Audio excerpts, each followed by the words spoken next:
window regulator. 2 10mm, 2 10mm, and 3 10mm. Got to get this clip out. So use a needle nose plier, and you're going to clip it horizontally like this to get the top clip and the bottom clip, and it'll come out. If you can't see it, we end up getting the top one off, and then, which belongs to this guy right there, so you get to see this one better. And then that's it.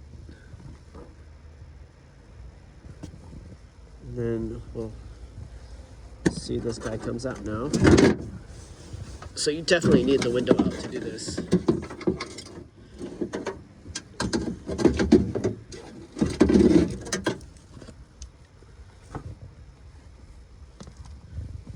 That's the factory one, this is the aftermarket one.